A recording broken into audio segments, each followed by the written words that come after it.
오늘은 로마서 6장인데요. 1장부터 5장까지 우리는 하나님의 구원에 대해서 이야기를 했습니다. 한 16번 정도 나눠서 1장부터 5장까지를 강의 설교를 해왔는데요. 거기에는 죄가 무엇인지, 죄를 위한 하나님의 대책은 무엇이었는지, 그 대책으로 오신 예수 그리스도께서 우리 죄를 위해서 하신 일이 무엇인지, 그래서 우리는 어떻게 구원을 받았는지, 이런 이야기들을 지금까지 상고해 왔고, 또 지난 시간에는 역사관을 공부했죠.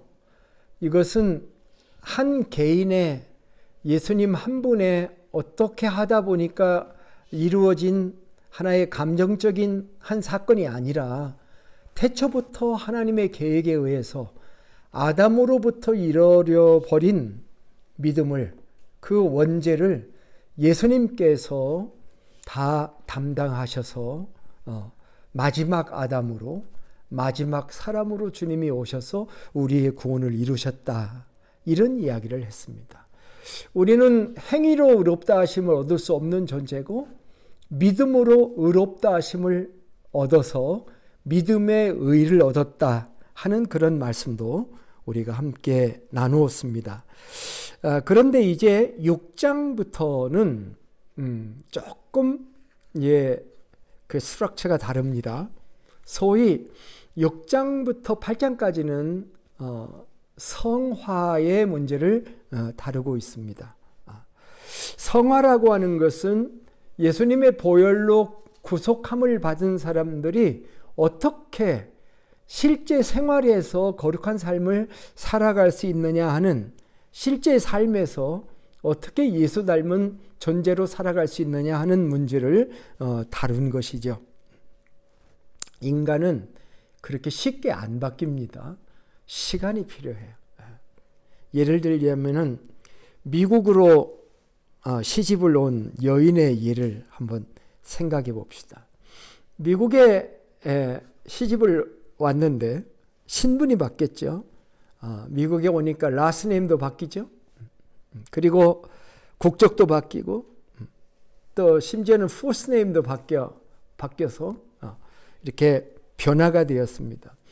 미국에서 한국에 오면은 하루아침에 미국 사람이 되나요? 그렇지 않죠. 오랜 시간이 필요합니다.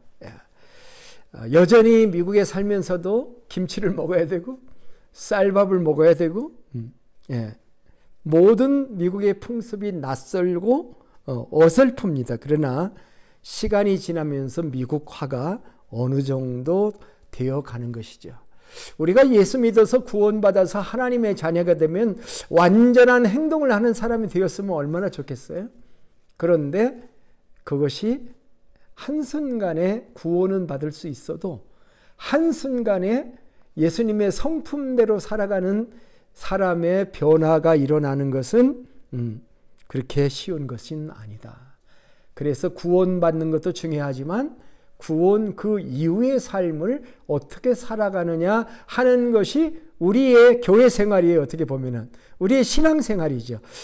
교회 생활, 신앙생활을 하면서 이것을 훈련받고 있는 것입니다. 그래서 성화의 문제가 되는 것입니다. 전에는 천국 가느냐 지옥 가느냐의 문제로 죄 문제를 다루었다고 하면 여전히 죄 문제를 다루고는 있지만 우리가 얼마나 변화하느냐 하는 그런 문제를 다루는 성화론이 우리에게 문제가 된다는 것입니다. 구원론에서 우리의 죄 문제는 십자가에서 죽음으로 끝나는 것처럼 보이지만 실제 우리의 삶에 이 죄와의 영적 싸움이 살아가는 성화의 싸움을 우리가 살아가게 될 수밖에 없다라는 것입니다. 그렇지만 예수 믿기 전에 죄와 싸우는 것과 예수 믿은 후에 죄와 싸우는 것은 단계가 다릅니다. 예를 들자면 우리가 구원받기 전에는 죄를 좋아하고 때로는 버릴 마음이 없었습니다. 그게 죄인지도 몰랐어요. 그런데 구원받은 이후에는 예전에 죄를 지었을 때 즐거움이 사라지게 됩니다. 죄책감이 더 이상 우리에게 영혼에 파고듭니다. 죄의 기쁨은 사라지고 죄 짓는 게 고통스럽기조차 합니다. 그러면 그 사람은 제대로 믿은 사람이고 성화의 영역에 들어와 있는 사람이고 성화의 전쟁을 치르고 있는 사람이다라고 하는 것입니다. 그래서 6장부터는 이 문제를 다뤄가고 있는데 사도는 이 문제를 다루면서 제일 먼저 자기 정체성 이야기를 하고 있습니다. 이제 6장이 정체성 이야기를 하고 있어요. 우리가 누구이냐라고 하는 것입니다. 예. 우리는 누구인가? 그런데 사도 바울의 대답은 뭐냐고 하면은 우리는 누구인가라고 얘기할 때 오늘 본문에 뭐라고 얘기하는지를 한번 볼까요? 6장 1절을 보면은 그런즉 우리가 무슨 말을 하리요? 지금 우리라고 그랬습니다. 우리. 그러니까 우리는 사도 바울을 포함한 우리들입니다. 우리가 무슨 말을 하리요? 은혜를 더하게 하려고 죄에 거하겠느냐? 그럴 수 없느니라. 죄에 대하여 죽은 우리. 한번 따라서 해볼까요? 죄에 대하여 죽은 우리. 예. 자, 우리에 대한 지금 이야기를 하고 있습니다. 근데 그 우리가 어떤 우리냐고 하면은 죄에 대하여 죽은 우리라고 표현을 하고 있습니다. 이게 첫 번째 우리의 정체성입니다. 우리가 성화의 싸움을 하고 죄와의 싸움을 하는 데 있어서 가져야 될 정체성의 넘버원은 뭐냐면 우리는 죄에 대하여 죽은 우리다라고 하는 것입니다.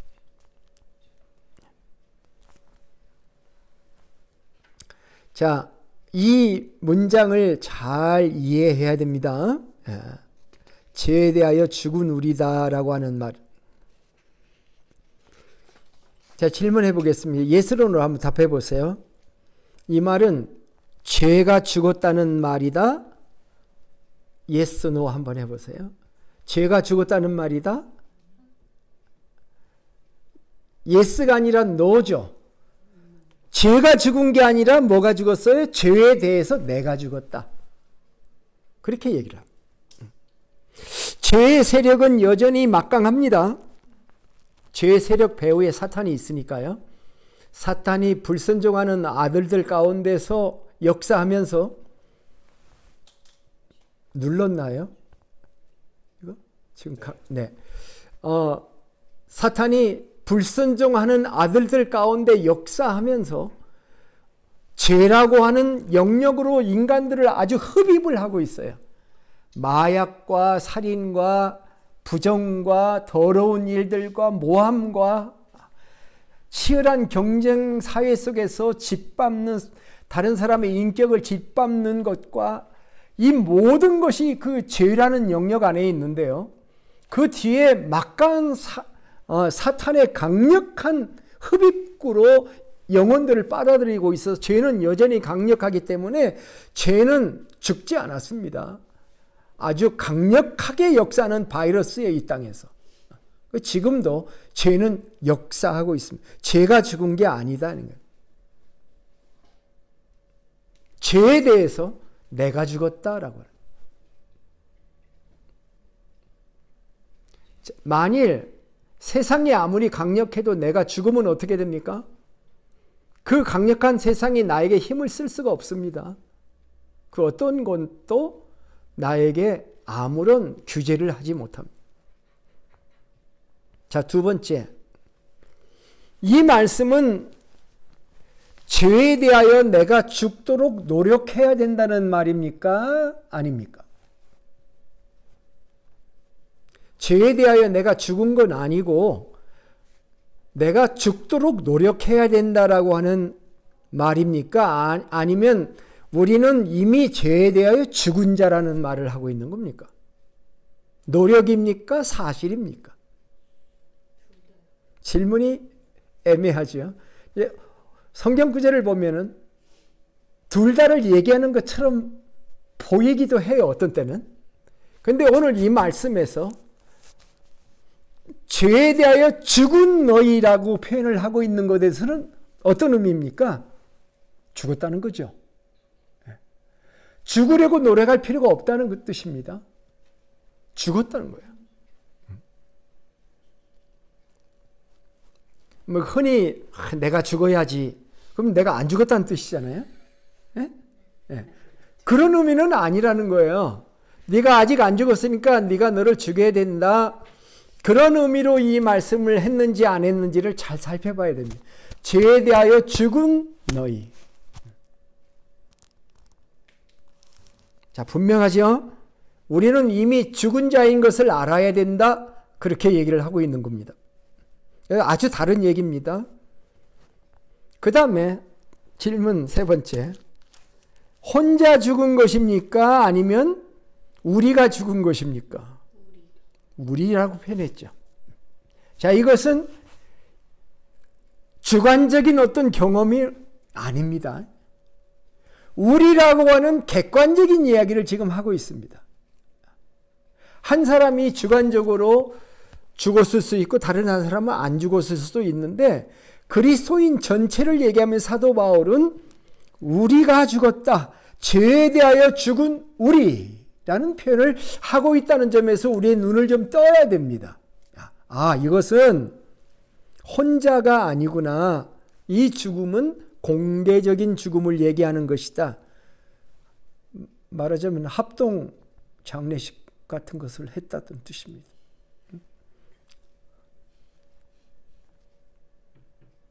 이미 우리가 죽은 자라고 하는 것을 아는 것은 우리 신앙생활에서 굉장히 중요한 이득을 우리에게 가져다 줍니다. 뭐 한국에서는 누가 죽으면 그 아들이 부채를 갚아야 된다며요. 근데 죽은 자에게 부채를 갚을 수 없는 것이 우리 미국의 법인 것처럼 하나님의 나라의 법도 마찬가지예요. 내가 죽어버리면 나에 대해서 죄를 물을 수가 없는 것이 되는 거잖아요. 내가 죽은 자라면 사탄이 와가지고 나에게 채무 이행을 강요할 수 없고 죄의 형벌을 가지고 위협할 수 없다라고 하는 사실입니다. 자, 그러면 성경 참 이상하네. 나를 죽었다고 그래. 죄가 죽은 게 아니라 죄에 대해서 내가 죽었다고 그래. 그러면 당연히 질문이 나와야 돼요. 도대체 언제 죽은 건데? 내가 언제 죽은 건데? 하는 질문이 나올 수밖에 없어. 2절은 우리가 죽었다고 얘기하는 것이고 3절은 이 죽음이 언제 일어난 것인가 하는 것을 설명하고 있어요. 3절 보세요. 무릇 그리스도 예수와 합하여 세례, 침례를 받은 우리는 그의 죽으심과 합하여 침례를 받은 줄을 알지 못하느냐. 그러므로 우리가 그의 죽으심과 합하여 침례를 받음으로 그와 함께 장사되었나니. 자, 제가 세례로 읽다가 침례로 읽다가 하니까 이제 처음 듣는 분은 이상해 보이죠. 그 세례라는 단어가 baptism이라는 단어인데 영어로 그 제대로 번역하면 침례입니다. 그래서 제가 그렇게 읽는 건데 보세요. 세례 계속해서 세 번이나 세례 얘기를 하죠. 근데 그 말의 내용이 뭐예요? 사도는 우리가 침례받는 것을 이야기 지금 하고 있는 거죠. 침례식. 언제 내가 죽었는가? 침례식에서 죽었다. 겉으로 보면 그렇게 보입니다. 그죠? 세 번이나 세례를 얘기했으니까.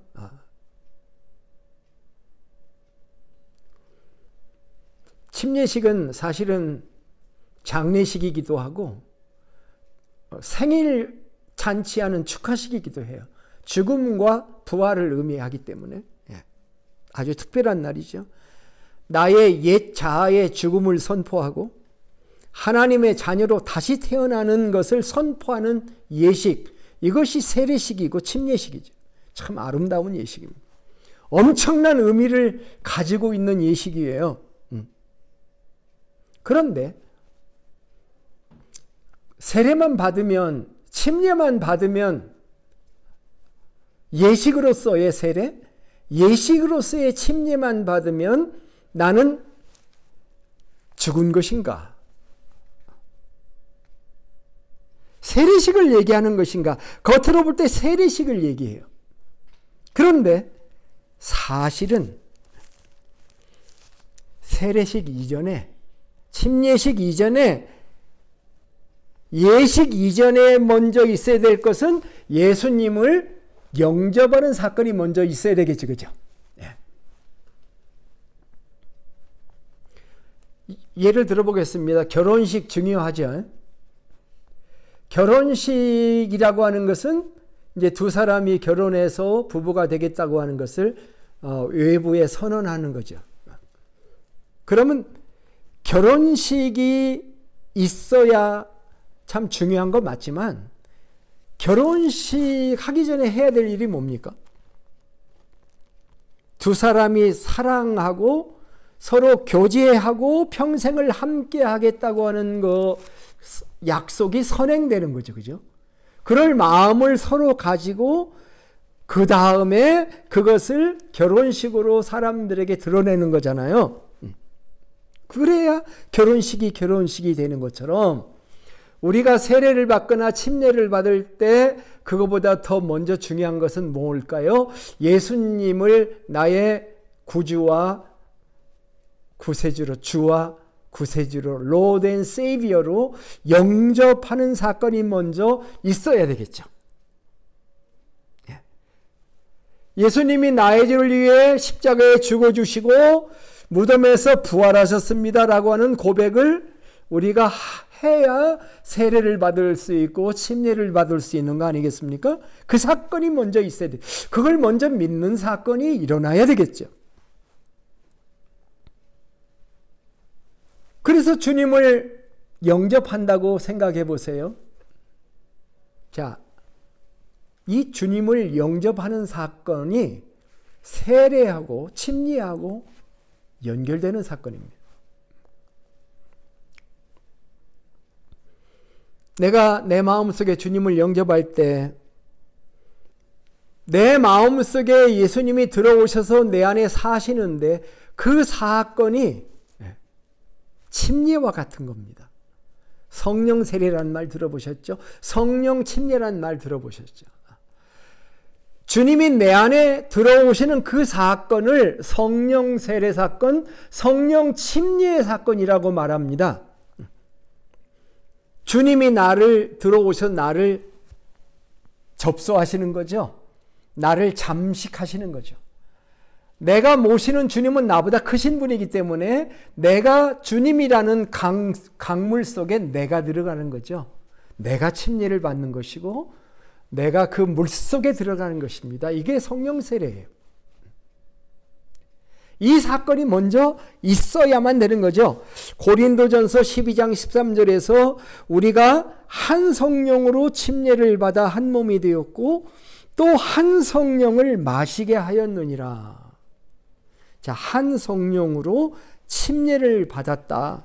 한 성령을 마셨다. 이렇게 표현을 하고 있습니다. 한 성령으로 침례를 받은 게 성령 침례를 말하는 것이죠. 예수님을 영접해서 예수님의 내 안에 들어오시는 성령 침례의 사건을 경험한 사람이 침례식을 하는 거다. 그런 말씀을 지금 하는 것입니다. 자, 그런데 왜 우리는 이 성령 세례를 지금까지 인식하지 못하고 내가 침례를 받음으로 세례를 받음으로 예수님과 하게 되었다라고 하는, 주님이 내 안에 들어오셔서 주님이 내 안에, 내가 주님 안에 있게 되었다는 이 사건을 제대로 인식하지 못하였느냐라고 하는 것입니다. 왜 그랬을까요? 아마도 우리의 믿음이 처음에는 유아적인 신앙이었기 때문에 그 고차원의 신앙세계를 이해하지 못하였기 때문일 수도 있습니다.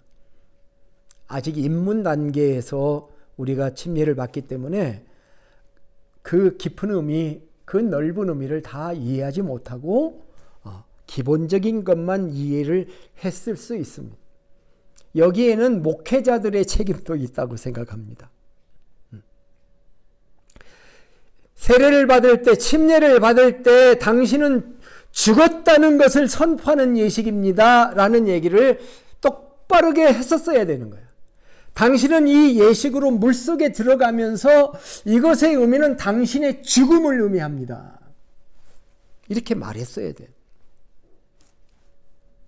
그리고 그 물에서 올라올 때 당신은 새 생명을 받은 존재로, 하나님 앞에 새 생명을 받은 존재로 일어나는 것입니다. 침례를 받을 때나 세례를 받을 때 당신은 이제 죄에 대하여 죽은 자입니다. 이 말을 해야 되는 거예요. 여러분, 그런 선포를 들어보신 적 있습니까? 침례를 받고 올라오는데 당신은 이제 죄에 대하여 죽은 자입니다 라는 선포를 들은 적이 있어요? 그런데 누가 그렇게 선포를 하신다는 거예요? 하나님입니다. 오늘 본문이 그렇게 얘기를 하는 거예요. 하나님이 그렇게 여겨주신다라고 하는 것입니다. 하나님이 그렇게 정하면 법입니다. 하나님의 법이에요. 마귀 사탄도 어쩔 수가 없는 거예요. 이게 영적인 사실이고 진리입니다. 내가 예수님을 영접했을 때 나는 예수님과 하나가 되어서 예수님의 죽음과 부활이 나의 죽음과 부활이 되어서 나도 죄에 대하여 죽고 하나님에 대하여는 산 자가 되는 것입니다.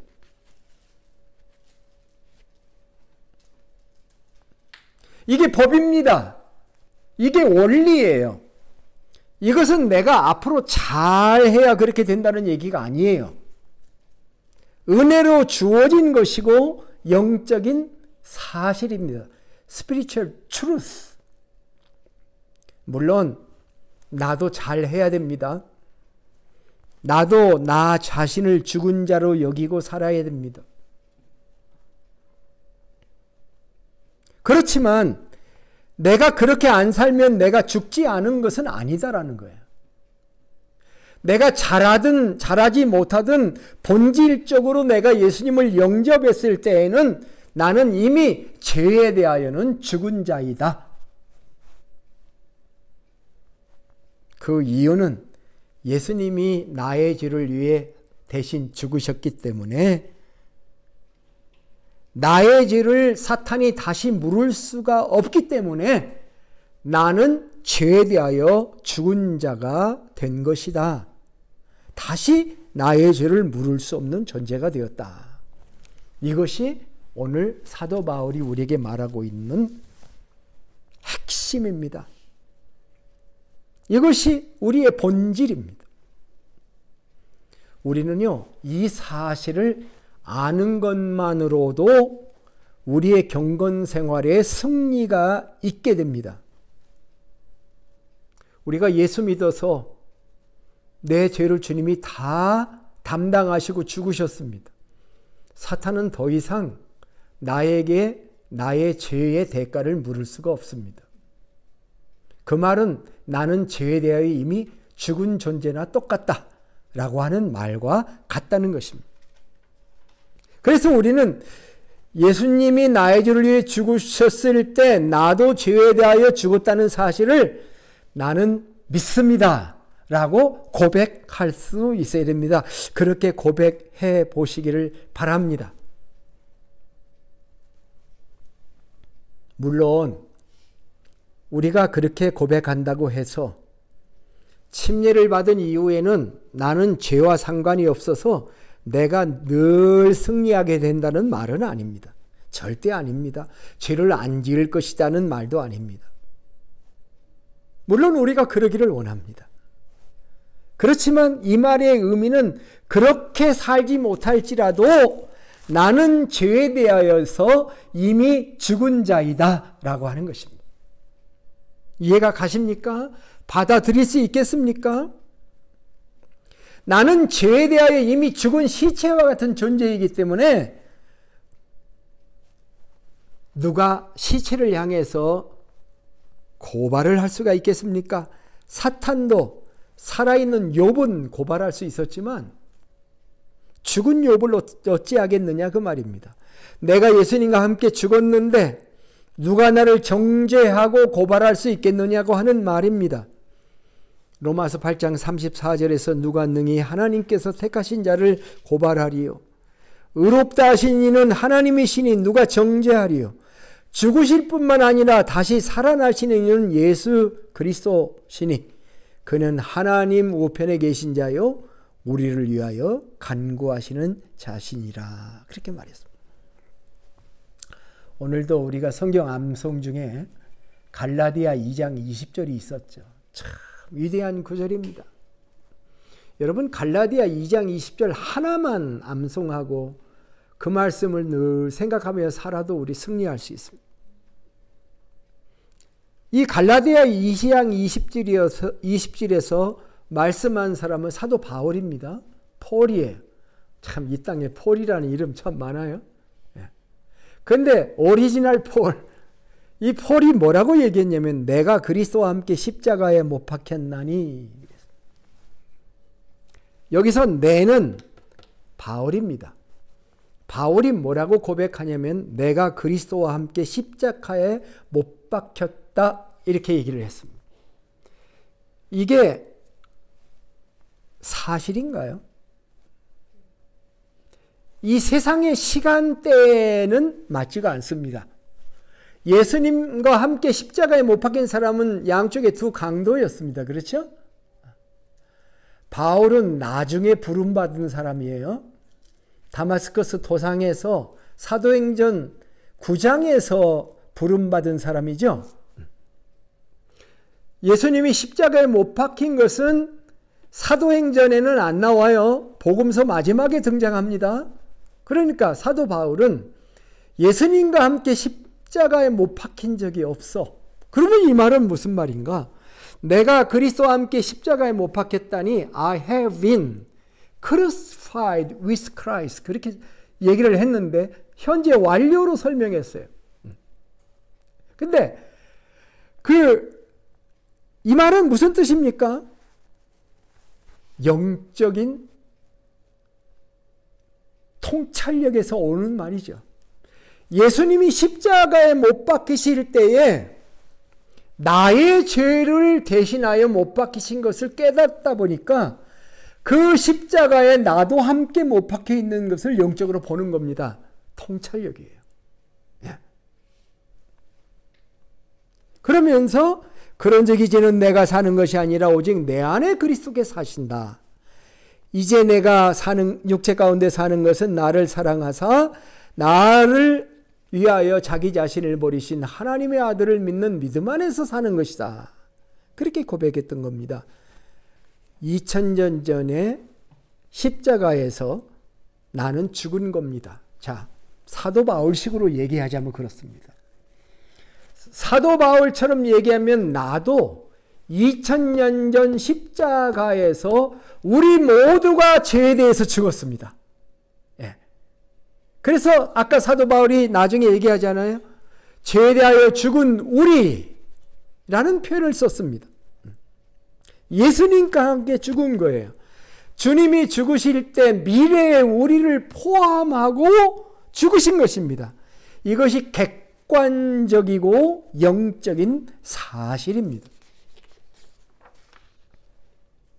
그런데 2000년 후에 우리가 하나님의 성령의 도우심으로 이 사실을 알게 되고 예수님을 깨닫게 되어서 주님을 영접하였을 때 그 객관적 사실이 주관적 현실이 되어서 주님의 죽음이 우리의 죽음이 되고 우리가 죄에 대해서 죽게 된 것을 깨닫게 되었다라고 하는 것입니다. 이것은 사실의 문제입니다. 그렇게 되어 가라고 명령한 것도 아닙니다. 어떤 교훈적인 목적으로 그렇게 하면 좋지, 죽은 자로 여기며 사는 것이 교훈적으로 좋아, 그게 우리의 실생활에 좋아, 그런 면이 없는 것은 아니지만 그것보다 더 본질적인 것이 있습니다. 그것이 사실이라는 것입니다. 우리는 그래서 사도 바울처럼 또 1세기 그리스도인들처럼 우리도 내 자신을 죄에 대하여 죽은 자라고 선포하면서 사는 것이 좋다는 것입니다. 그렇게 생각하면 좋으니 그렇게 한번 생각해 보렴, 그런 말이 아니에요. 그것은 사실이다. 내가 그렇게 만들었다. 비록 네가 영적 출생할 때 뭐가 뭔지 잘 몰랐을 수는 있지만 사실은 내가 죄에 대해서 그 순간부터 죽은 것이다. 그렇게 믿고 주장하고 살아라. 자신 만만하게 살렴. 이것이 하나님의 음성인 것입니다. 우리는 이 하나님의 음성을 들어야 됩니다. 그리고 목사님으로부터 당신이 침례받는다는 것은 이제 당신이 지은 그리고 지을 죄에 대해 죽음을 선포하는 것입니다. 죄된 당신은 이제는 없습니다. 이 물속에 드러난 순간 당신은 없어요. 나 죽었다고 하고 살겠습니까? 그런 말을 들을 수 있다면 참 행복이죠. 그런 말을 들었어야 됩니다. 그러나 그 말을 못 듣고 의미를 알지 못하고 침례를 받았다고 하더라도 오늘이라도 늦지 않았다. 나는 죄에 대해서는 죽은 자이다. 나는 이제는 죽은 자로서 살아가겠다. 선포할 수 있기를 주님의 이름으로 축복합니다. 어떤 분들은 특별히 몰몬들이 그러죠. 몰몬 교회 보면은 꼭대기에 십자가가 안 달려 있잖아요. 그죠? 그리고 교회 안에 들어가 봐도 십자가가 없어요. 왜 맨날 죽음을 생각하고 살아야 되느냐? 그렇게 그들은 인식하는 것처럼 보입니다. 그런데요, 우리는 그 십자가를 봐야 됩니다. 왜냐하면 그 십자가에 누가 달려있기 때문입니까? 나도 달려있는 것입니다. 내가 그리스도와 함께 십자가에 못 박혔다고 그랬잖아요. 만일 우리가 이런 신앙을 가지게 된다면 똑같습니다. 그 십자가에 달린 것은 예수님만이 아니에요. 나도 거기에 달려 있습니다. 그리고 사도 바울의 다른 서신들을 보면 율법도 거기에 달려 있다고 그런 설명까지도 합니다. 이것이 갈라디아 2장 20절이에요. 내가 예수님과 함께 십자가에 달려서 나는 이제 더 이상 죄의 관점에서는 예수님과 함께 죽은 사람이다.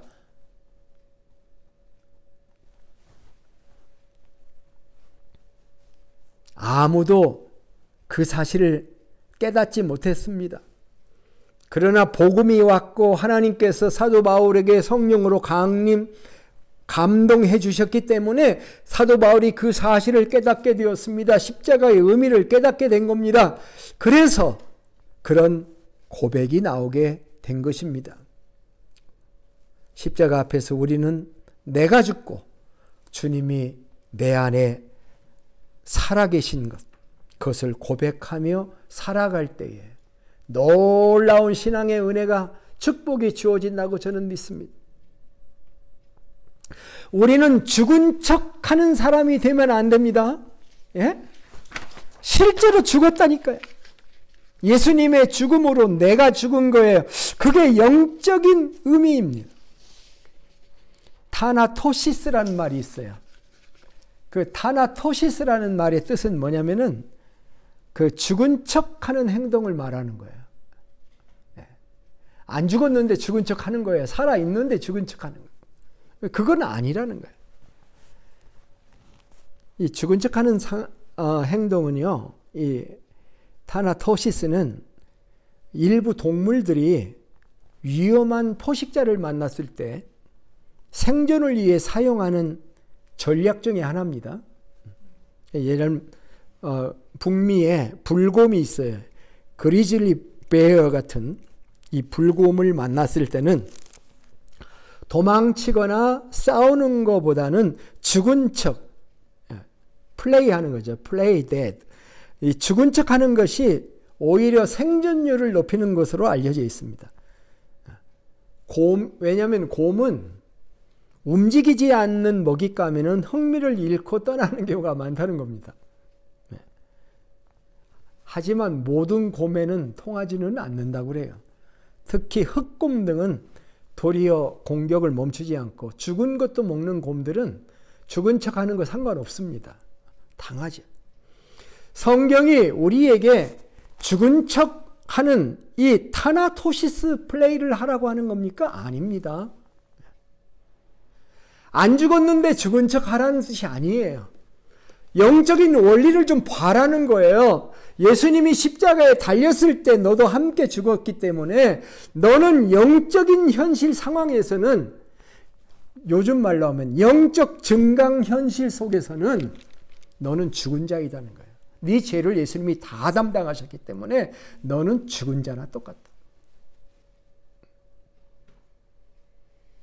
그러니까 사탄은 더 이상 그 문제를 가지고 너를 집요하게 물을 수가 없어. 너는 죽은 자이기 때문에. 그래, 너는 실제 죽은 자야. 그러니까 그렇게 믿고 나는 죽은 자이다. 주님 안에서 죄에 대하여서 죽은 자이니까 죄가 유혹할 때 나를 죽은 자로 여기고 반응하지 말아라. 그것이 너의 경건 생활이 되어야 한다. 이렇게 우리에게 말씀해 주고 있는 것입니다. 임사체험이라는 게 있어요. 임사체험이 뭡니까? 죽을 때 사람들이 어떤 경험들이에요. 유체이탈 같은 게 일어난다고 그래요. 어떤 사람에게는 죽는 순간에 자기가 몸에서 쫙 빠져나와서 모든 상황을 이렇게 바라다보고 있는 그런 유체이탈. 혹은 어떤 사람은 어두운 긴 터널을 통과하는 경험. 강렬하고 따뜻한 빛을 느끼는 어떤 빛과의 만남. 그 다음에 내가 태어나서 어려서부터 지금까지의 모든 것이 파노라마처럼 보이는 삶의 회고. 또 어떤 때는 인간의 삶과 죽음의 경계선 체험. 이런 것들이 임사체험이라고 합니다. 임사체험을 연구한 사람들. 일부러 죽을 수는 없잖아요. 그런데 가끔 그런 경험을 하는 사람들이 있어요. 그런 체험이 얘기를 하는데요. 나를 죽은 자로 여기고 나의 모든 삶을 바라다 보면 약간의 유체이탈이 보입니다. 예? 유체이탈이 있어요. 한 걸음 뒤로 물러나서 내 자신을 보면서 나는 예수님의 십자가에서 나가 죽었어. 나는 나를 죽은 자로 여기면서 하나님 앞에 살아갈 수 있을 거야 하는 그런 독특한 경험과 믿음의 경지에 이르게 되어진다. 그런 말씀을 하는 것입니다. 오늘 전해지는 나는 죽은 자이기 때문에 마귀 사탄은 더 이상 나를 향하여 아무것도 할 수 없다는 이 말은 우리 신앙의 경건 생활, 거룩한 성화 생활을 하는 첫 번째 원리로 제시된 겁니다. 다른 말로 얘기하면 성도의 거룩한 삶을 살아가는 원리다 그 말입니다. 근데 어떤 사람은 이걸 역으로 이용하려고 하는 수가 있습니다. 그러니까 나는 아무 죄를 지어도 상관없다. 이거는 역으로 이용하는 거예요. 사도 바울이 본문에서 강조하는 것은 무엇입니까? 우리는 구원받은 하나님의 백성으로 이 땅에서 거룩한 삶을, 그리스도의 삶을 살아갈 수 있는 존재인 것이 바로 우리는 죄에 대하여서 죽은 자이기 때문이다. 이런 말씀을 하고 있는 거니까 이것을 역으로 이용하면 이것은 엄청난 주님의 책망을 받게 될 것입니다. 말씀을 맞이하겠습니다. 로마서 6장에서 4가지 정체성을 얘기하려고 합니다. 첫 번째 정체성은 나는 죽은 자다라고 하는 정체성입니다. 죄에 대하여 죽은 자다. 언제? 내가 예수님을 영접해서 예수님이 내 안에 성령으로 임해 들어오시는 성령 세례를 받는 그 순간부터 나는 죄에 대하여 죽은 자고 하나님 앞에서는 산 자로 등장을 하게 되는 것입니다. 그래서 우리는 경건한 삶에 들어가게 될 겁니다. 앞으로 계속해서 전개되는 우리 그리스도인의 정체성 살펴보면서 성경에 내 자신을 온전히 만들어갈 수 있기를 주님의 이름으로 축복합니다. 기도하겠습니다. 하나님 아버지, 은혜를 감사합니다. 오늘 우리는 살아있지만 죄에 대하여서는 죽은 자임을 깨닫게 해주시니 감사합니다. 주님을 영접하고 예수님의 십자가를 우리가 깨닫고 주님을 영접한 그 순간부터 우리는 죄에 대하여 죽은 자의 신분이 되어버렸다는 사실을 깨닫고 발견하고 그리고 내 마음의 확신함을 가짐으로 말미암아 이제는 그 어떤 사탄의 유혹에도 넘어가지 않으며 때로 우리가 실패할 때가 있지만 즉시 일어나며 하나님 앞에 내 자신의 죽은 자됨을 선포하며 살아가는 거룩한 성도로 성숙해 갈 수 있도록 축복하여 주시옵소서. 존귀하신 예수님의 이름으로 기도하옵나이다. 아멘.